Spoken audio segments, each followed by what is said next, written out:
اعوذ باللہ من الشیطان الرجیم، بسم اللہ الرحمن الرحیم۔ السلام علیکم ناظرین، آپ کی خدمت میں ایک امپورٹنٹ ججمنٹ PLD 2022 فیڈرل شریعت کوڈ 5، یہ محمد نور مسکان زئی صاحب جو چیف جسٹس تھے وفاقی شرعی عدالت کے، انہوں نے اس کا فیصلہ لکھا تھا اور وہ شہید کر دیے گئے کچھ دن ہوئے، نماز کی حالت میں نماز کے لیے گئے ہوئے تھے۔ اس کے علاوہ ان کے ساتھ جناب جسٹس ڈاکٹر سید محمد انور صاحب تھے، جناب جسٹس خادم حسین M شیخ صاحب تھے۔ 3 لوگوں کے سامنے یہ شرعی عدالت پاکستان اسلام آباد میں کیس پیش ہوا۔ اس کا ٹائٹل عمران انور خان و دیگر ورسز حکومت پنجاب وزیریہ سیکرٹری وزارت قانون تھا۔ ناظرین کرام، اس کیس کے حوالے سے جب ہم بات کرتے ہیں تو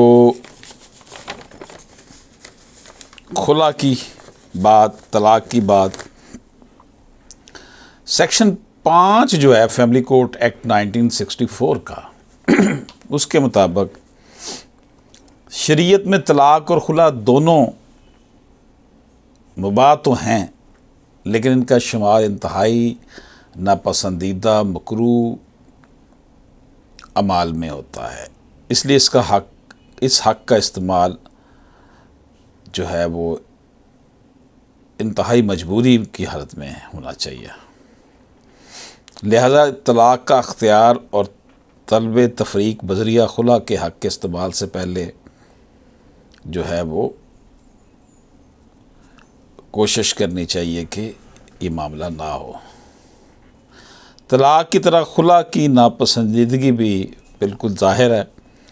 خلا کا حق طلاق کا ہم پلہ، مساوی، متوازی اور یکساں نسوانی حق قرار پایا ہے۔ فرق صرف یہ ہے کہ مرد طلاق کا حق آزادانہ طور پر استعمال کر سکتا ہے، جبکہ عورت کو خلا کی صورت میں طلب تفریق کا قطعی حق دیا گیا ہے۔ جس طرح طلاق ناپسندیدہ عمل قرار دیا گیا ہے، اسی بنیاد پر مباح ہونے کے باوجود خلا بھی ناپسندیدہ ہے، بالخصوص جب مرد قصوروار نہ ہو۔ یعنی خلا لے لینا جب مرد قصوروار نہ ہو تو پھر خاص طور پر یہ بڑا ناپسندیدہ، اور عورت کے حقوق کی پامالی کا مرتکب ہوتا ہے یہ۔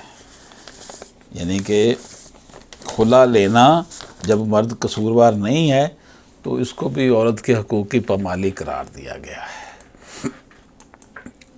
ناظرین کرام، یہ جو فیصلہ ہے 17/2/2022 کو ہوا۔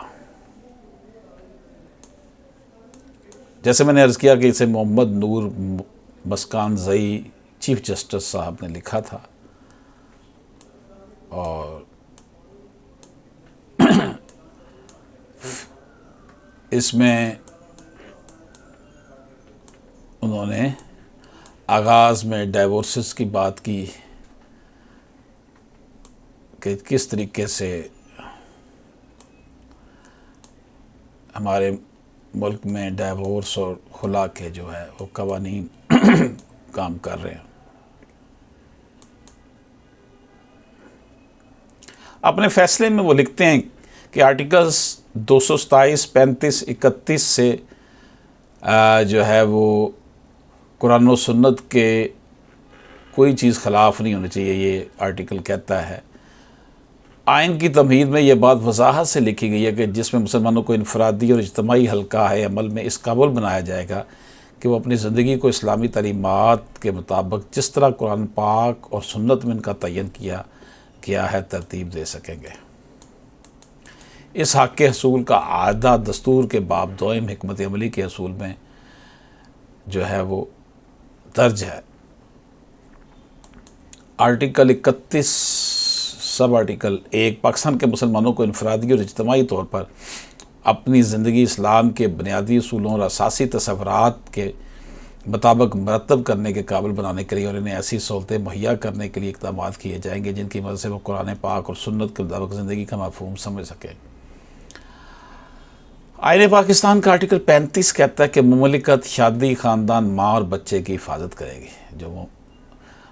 اسی طرح آرٹیکل 227(1) تمام موجودہ قوانین کو قرآن پاک اور سنت میں منضبط اسلامی احکام کے مطابق بنایا جائے گا جن کا اس حصے میں بطور اسلامی احکام حوالہ دیا گیا ہے، اور ایسا کوئی قانون وضع نہیں کیا جائے گا جو مذکورہ احکام کے منافی ہو۔ ناظرین کرام، پنجاب فیملی کورٹ ایکٹ کی دفعہ 10 کی ذیلی دفعات 5 اور 6 قرآن و سنت کے منافی ہیں۔ یہ عرضداشت پیش کی گئی شریعت کورٹ میں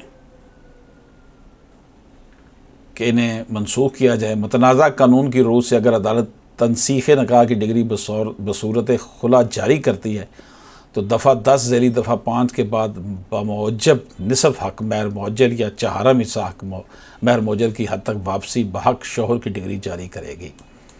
ذیلی دفعہ 6 کی روح سے ذیلی دفعہ 5 کے بموجب عدالت لازماً بقیہ مہر موجل کی کلی یا جزوی ادائیگی بحق خاتون کا حکم دے گی۔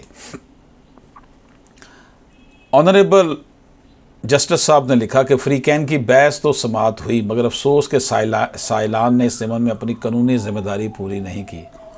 ان کی طرف سے کوئی معنی خیز، مدلل اور بامقصد معاونت نہیں ہوئی، نہ ہی حجت کے طور پر کوئی تیرے بہدف مواد مہیا کیا گیا۔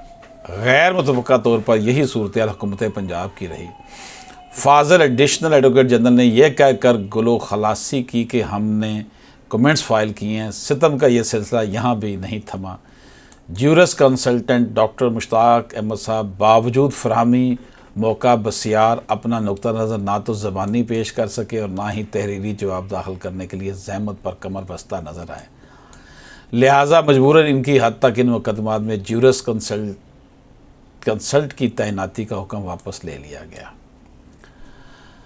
آنریبل چیف جسٹس فیڈرل شریعت کورٹ لکھتے ہیں کہ کچھ عرض داشتوں کے متن میں خلا کے بنیادی حق بشمول اختیار عدالت بسلسلہ اجرا ڈگری بصورت خلا پر بھی سوال اٹھایا گیا ہے۔ اس ضمن میں یہ واضح رہے کہ یہ نکات قبل ازیں اس عدالت سے حتمی طور پر بعد از باقاعدہ سماعت طے ہو چکے ہیں، لہٰذا اس ضمن میں کوئی گفتگو اور بحث نہیں ہوگی۔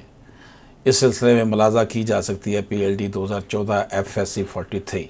تو ناظرین کرام، خلا کے حوالے سے جو نا ڈگری، خلا کے حوالے سے فیملی کورٹ نے کیسے ڈگری کرنی ہے، اسے سیٹل کر دیا ہوا ہے فیڈرل شریعت کورٹ نے۔ اس معاملے کو PLD 2014 FSC 43 میں دیکھا جا سکتا ہے۔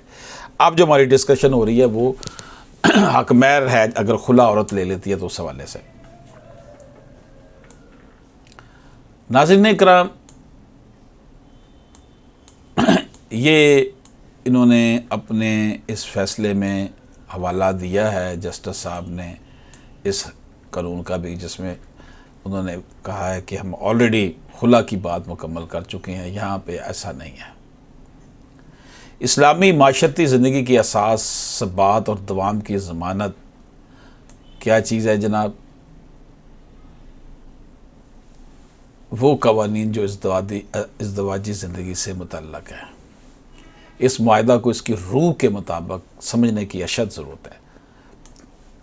ناظرین اکرام، جسٹس صاحب لکھتے ہیں اپنے فیصلے میں کہ معاہدہ نکاح ایک شرعی معاہدہ ہے، نوعیت و حیت کے لحاظ سے خوبصورت، باعزت، باوقار اور مجمع عام میں اس کا انعقاد ہوتا ہے۔ یعنی کہ یہ ایک سوشل کانٹریکٹ ہے، آفر اینڈ ایکسیپٹنس ہے، اس میں اس کو مجمع عام میں کیا جاتا ہے۔ سماجی حیثیت کے مطابق لوگوں کی کثرت شرکت خیر و برکت کا سبب اور باعث افتخار و عزت تصور ہوتا ہے۔ حمیت کے اعتبار سے چونکہ شرعی بنیادوں پر استوار ہوتا ہے، سنت نبوی صلی اللہ علیہ وآلہ وسلم میں اس کا شمار ہوتا ہے اور تولید نسل کا ذریعہ ہے، اس لیے اسے مضبوط، مستحکم، دائم، پختہ اور پائیدار گردانا جاتا ہے۔ ہر چند کے اس معاہدہ کو قائم رکھنا یا ختم کرنا فریقین کی مرضی و منشا پر موقوف اور منحصر ہے، مگر یہ اختیار بھی مادر پدر آزاد نہیں بلکہ اصولوں کے تابع، اور دونوں صورتوں میں قرآنی احکامات مشعل راہ ہیں۔ ناظرین اکرام، یہاں پر مولانا محمد شفیع صاحب خطیب پاکستان نے معارف القرآن جلد دوم کے صفحہ نمبر 353 354 میں میثاق نکاح کے متعلق جو لکھا اس کو جسٹس صاحب نے ریپروڈیوس کیا ہے کہ ازدواجی عہد و میثاق اور باہم بے حجابانہ ملنے کے بعد دیا ہوا مال واپس کرنے کے لیے عورت کو مجبور کرنا کھلا ہوا ظلم و جور ہے، مسلمانوں کو اس سے اجتناب لازم ہے۔ یعنی کہ واپس خاتون سے، یعنی ان عورتوں نے تم سے پختہ اور مضبوط عہد لے لیا ہے، اس سے مراد عقد نکاح کا عہد ہے جو اللہ کے نام اور خطبہ کے ساتھ مجمع کے سامنے کیا جاتا ہے۔ ناظرین کرام، سورہ بقرہ کی آیت نمبر 229 230 کی تفسیر کرتے ہوئے حضرت مولانا مفتی محمد شفیع صاحب نے معارف القرآن جلد اول کے صفحہ 555 556 پر لکھا، نکاح کی ایک حیثیت تو باہمی معاملے اور معاہدے کی ہے، جیسے جو ہے لین دین کے معاملات ہوتے ہیں، دوسری حیثیت ایک سنت اور عبادت کی ہے۔ اس پر تو تمام امت کا اتفاق ہے کہ نکاح عام معاملات و معاہدات سے بالاتر ایک حیثیت شرعی عبادت و سنت رکھتا ہے، کہ اس کی حیثیت شرعی ہے۔ اس لیے نکاح کے منعقد ہونے کے لیے جو ہے ایسی شرائط ضروری ہیں جو عام معاملات، جو کانٹریکٹ، سوشل کانٹریکٹس ہوتے ہیں یا بزنس کانٹریکٹس ہوتے ہیں، اس میں نہیں ہوتے ہیں۔ اول تو یہ کہ ہر عورت سے اور ہر مرد سے نکاح نہیں ہو سکتا، اس میں شریعت کا ایک مستقل قانون ہے جس کے تحت بہت سی عورتوں اور مردوں کا آپس میں نکاح نہیں ہو سکتا۔ دوسرے، تمام معاملات و معاہدات کے منعقد اور مکمل ہونے کے لیے کوئی گواہی شرط نہیں۔ گواہی کی ضرورت اس وقت پڑتی ہے جب فریقین میں اختلاف ہو جائے، لیکن نکاح ایسا معاملہ نہیں، یہاں اس کے منعقد ہونے کے لیے بھی گواہوں کا سامنے ہونا شرط ہے۔ اگر دو مرد عورت بغیر گواہوں کے آپس میں نکاح کر لیں اور دونوں میں کوئی فریق کبھی اختلاف و انکار بھی نہ کرے، اس وقت بھی شرعاً وہ نکاح باطل کالعدم ہے جب تک گواہوں کے سامنے دونوں کا ایجاب و قبول نہ ہو۔ اور سنت یہ ہے کہ نکاح اعلان عام کے ساتھ کیا جائے۔ اس طرح کی اور بہت سی شرائط اور آداب ہیں جو معاملہ نکاح کے لیے ضروری یا مسنون ہے۔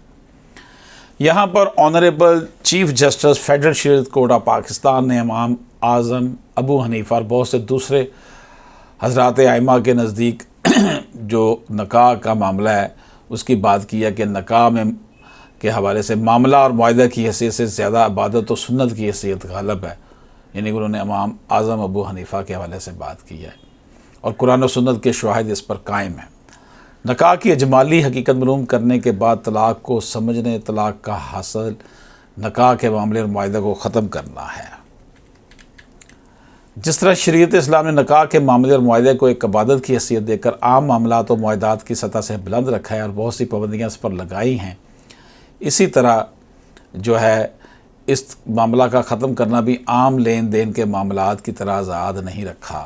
یعنی کہ یہ اب وہ پہلے تو آفر اینڈ سب شادی ہوگی، اب اگر وہ خاتمے کی صورت آ جائے گی تو اس حوالے سے یہ تمہید باندھی جا رہی ہے کہ جب اس کا فسخ ہو جائے گا، طلاق ہو جائے گی یا خلا ہو جائے گا، تو تب بھی اس کو عام معاملات کی طرح ختم نہیں کیا جا سکتا، بلکہ اس کے لیے خاص حکیمانہ قانون بنایا گیا جس کا بیان جو ہے وہ جو بھی عدالتوں جو آپ کے سامنے عدالتوں کی کچھ باتیں لکھی گئی ہیں اور ساتھ قرآن کی حوالے دیے گئے اس میں ہے۔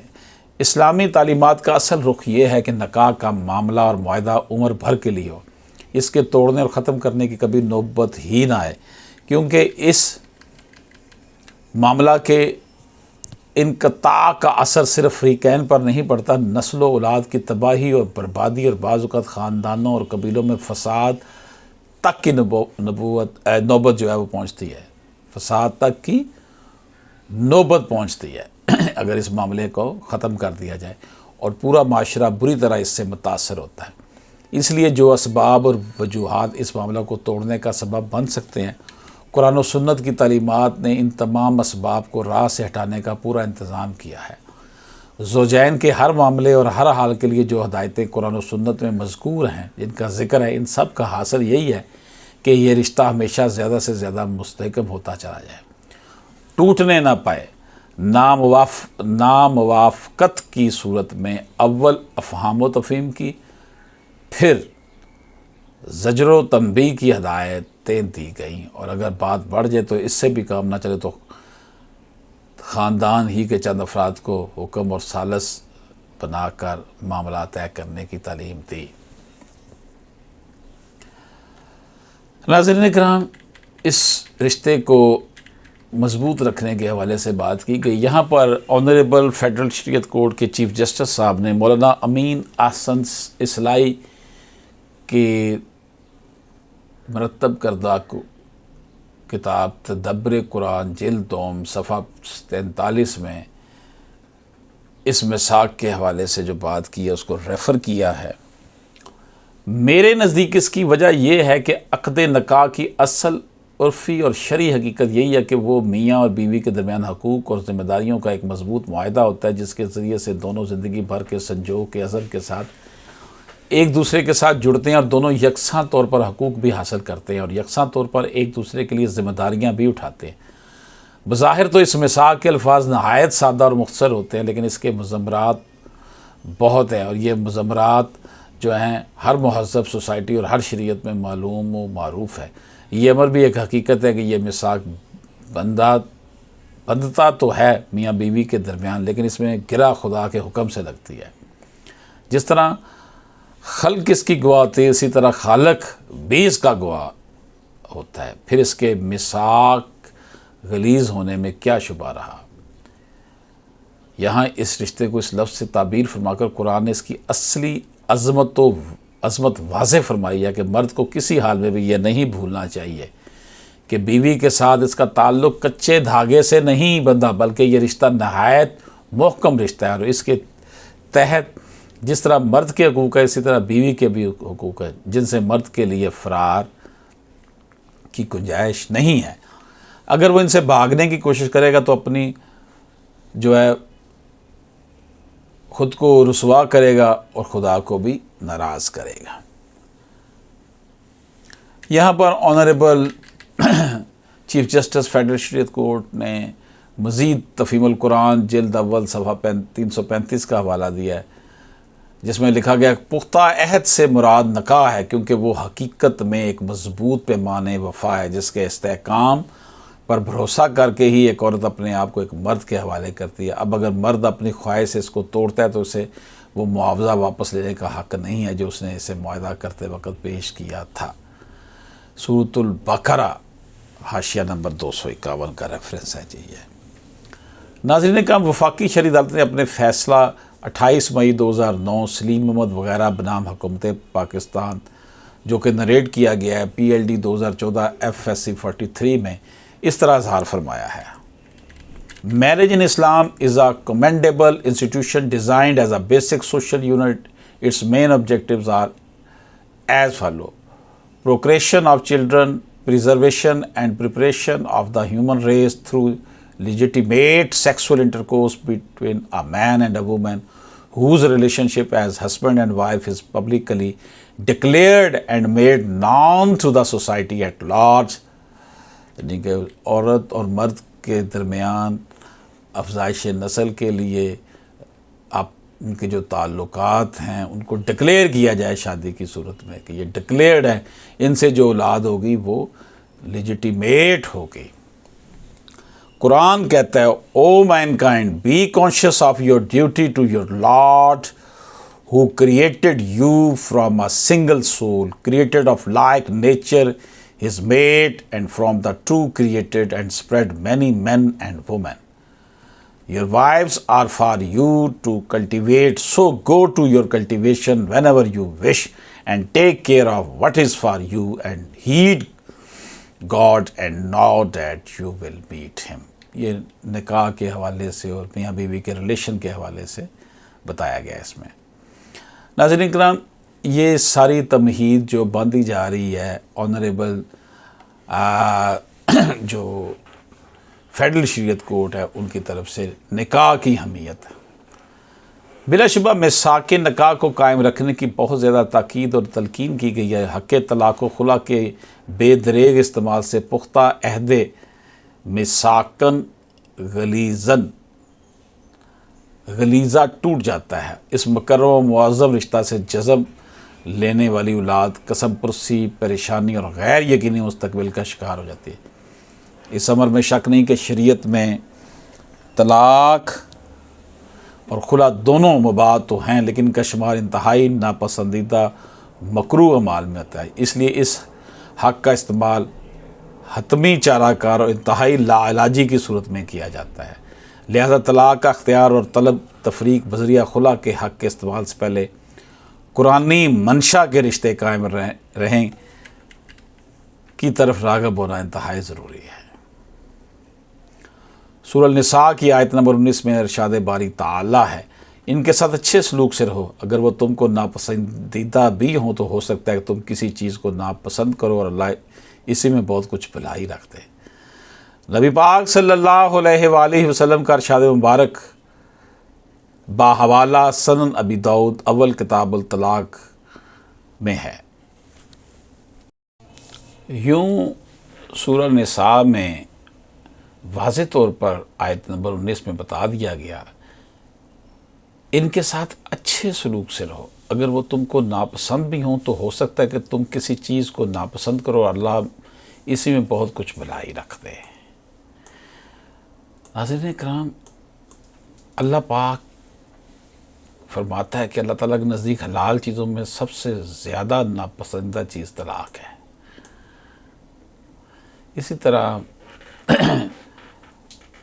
صاحب ایک حقوق الزوجین کتاب میں مولانا مودودی رقم تراز ہیں کہ شریعت طلاق کو پسند نہیں کرتی۔ نبی صلی اللہ علیہ وسلم کا ارشاد ہے کہ اللہ تعالیٰ کے نزدیک حلال چیزوں میں سب سے زیادہ ناپسندیدہ چیز طلاق ہے۔ شادیاں کرو اور طلاق نہ دو، کیونکہ اللہ مزے چکھنے والوں اور مزے چکھنے والیوں کو پسند نہیں کرتا ہے۔ اس لیے مرد کو طلاق کا آزادانہ اختیار دینے کے ساتھ ایسی شرائط کا پابند کر دیا گیا ہے جن کے متحد وہ اس اختیار کو محض ایک آخری چارہ کار کے طور پر استعمال کر سکتا ہے۔ اس فلسفے پر مفتی اعظم پاکستان مولانا محمد شفیع صاحب نے معارف القرآن جلد اول صفحہ نمبر 556-57 میں اپنے خیالات کا اظہار کیا۔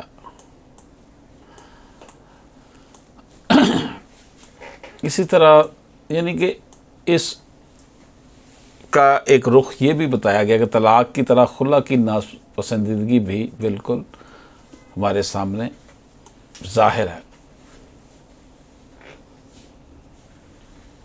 جس کسی عورت نے اپنے شوہر سے اس کی کسی زیادتی کے بغیر خلا لیا، اس پر اللہ اور ملائکہ اور سب لوگوں کی لعنت ہوگی۔ اللہ اکبر! خلا کو کھیل بنانے والی عورتیں منافق ہیں۔ اللہ اکبر! یہ اللہ پاک کا فرمان ہے۔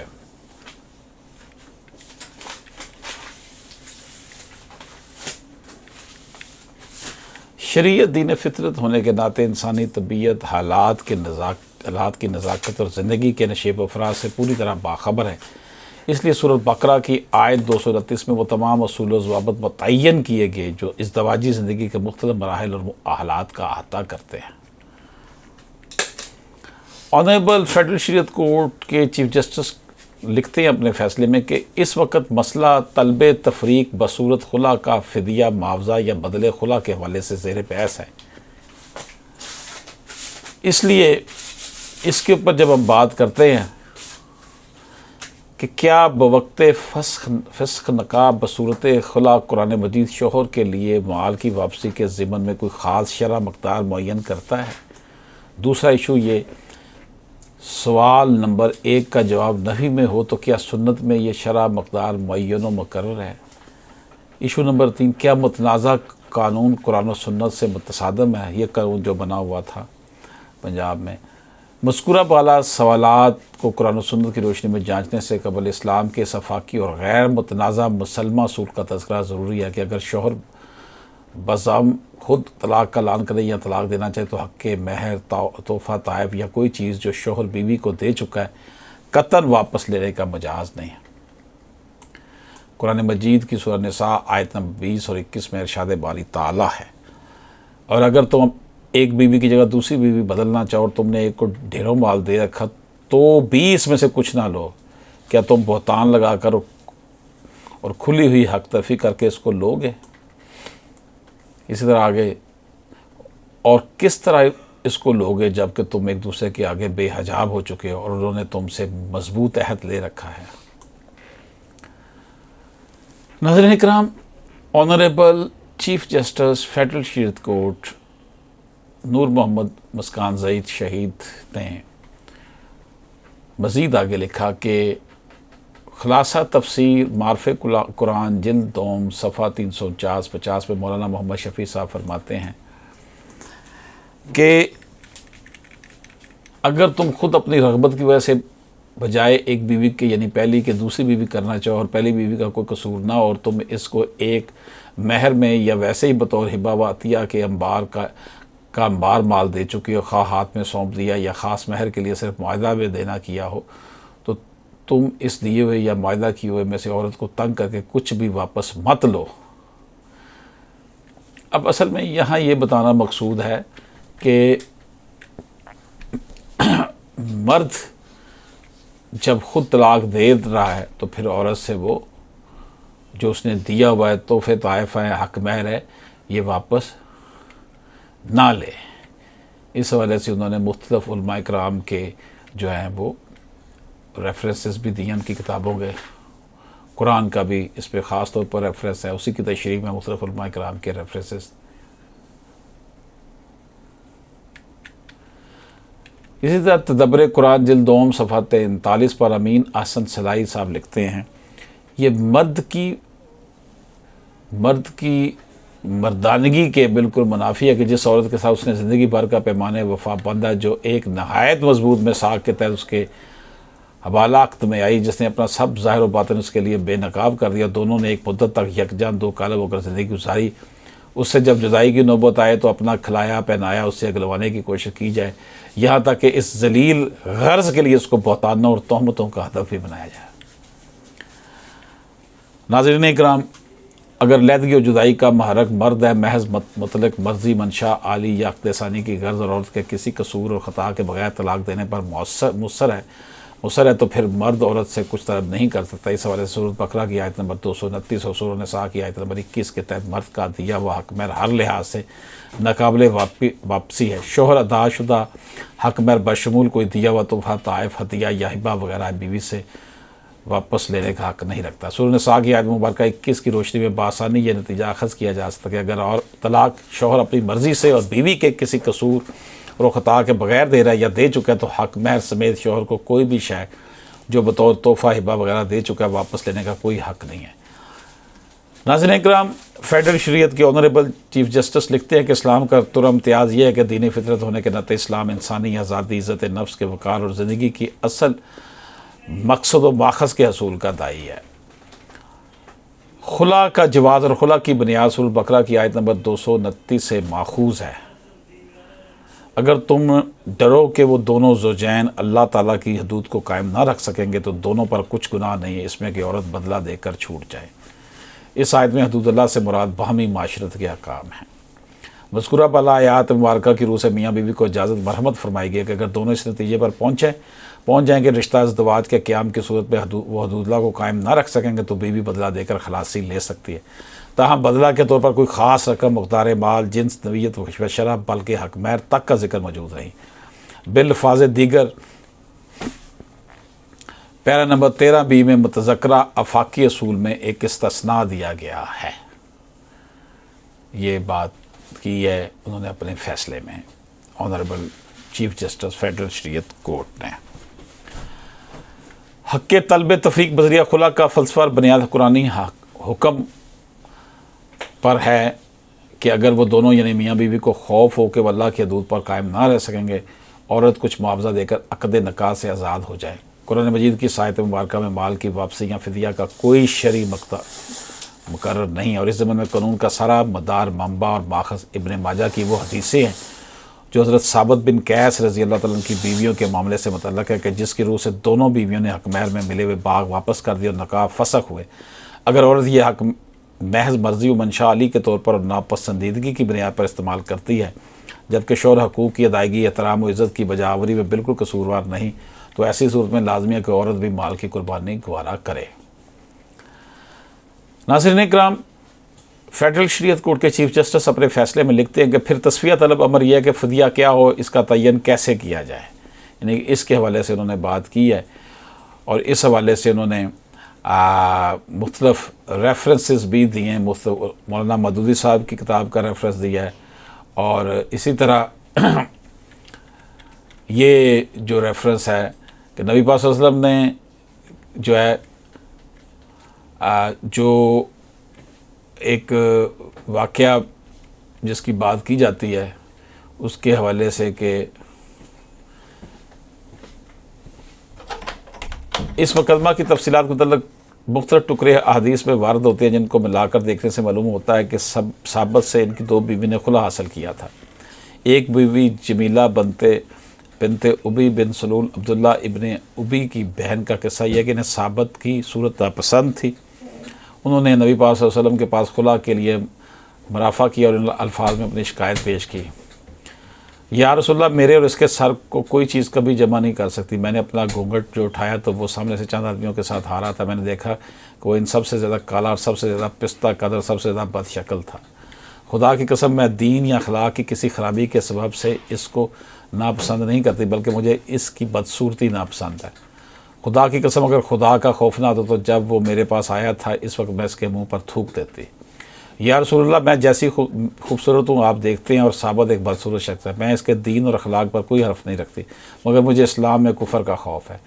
نبی پاک صلی اللہ علیہ وسلم نے یہ شکایت سنی اور فرمایا کہ جو باغ تحفہ اس نے دیا تھا وہ تو واپس کر دے گی؟ انہوں نے عرض کی ہاں یا رسول اللہ، بلکہ وہ زیادہ چاہے تو زیادہ بھی دے دوں گی۔ حضور صلی اللہ علیہ وسلم نے فرمایا زیادہ تو نہیں، مگر تو اس کا باغ واپس کر دے۔ پھر ثابت کو حکم دیا کہ باغ قبول کر لے، اس کو ایک طلاق دے دے۔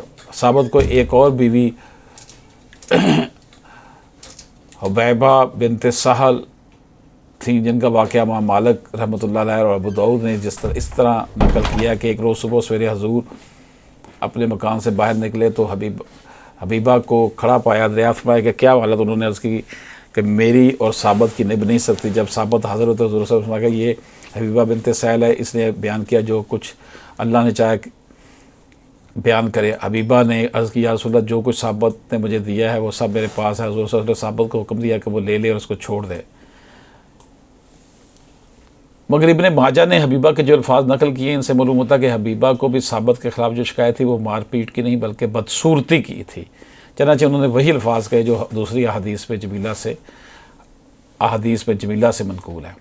حضرت عمر رضی اللہ عنہ کے سامنے ایک عورت اور مرد کا مقدمہ پیش ہوا۔ آپ نے عورت کو نصیحت کی اور شوہر کے ساتھ رہنے کا مشورہ دیا۔ عورت نے قبول نہ کیا، اس پر آپ نے اسے ایک کوٹری میں بند کر دیا جس میں کوڑا کرکٹ بھرا ہوا تھا۔ 3 دن قید رہنے کے بعد آپ نے اسے نکالا اور پوچھا کہ تیرا کیا حال رہا؟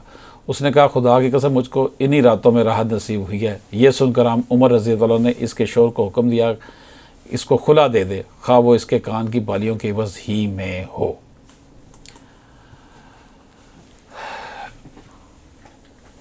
اسی طرح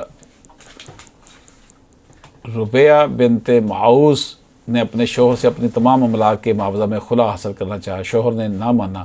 حضرت عثمان رضی اللہ تعالیٰ عنہ کے پاس مقدمہ پیش ہوا۔ حضرت عثمان رضی اللہ عنہ نے اس کو حکم دیا کہ اس کی چوٹی کا موباف تک لے لے اور اس کو خلا دے دے۔ ناظرین اکرام، یہ جو باتیں آنریبل فیڈرل شریعت کورٹ نے اپنے فیصلے میں لکھی ہیں، تو آنریبل چیف جسٹس یہاں پر کہتے ہیں کہ یہ بات قطعی طور پر پایا ثبوت تک پہنچ چکی ہے کہ حق مہر میں ملا ہوا مال واپس ہوا اور نکاح فسخ ہوا۔ حالانکہ حضرت ثابت رضی اللہ عنہ کی بیوی نے حضرت صلی اللہ علیہ وسلم کی خدمت میں عرض کیا کہ وہ زیادہ چاہے تو زیادہ بھی دے دوں گے۔ آپ نے فرمایا زیادہ تو نہیں۔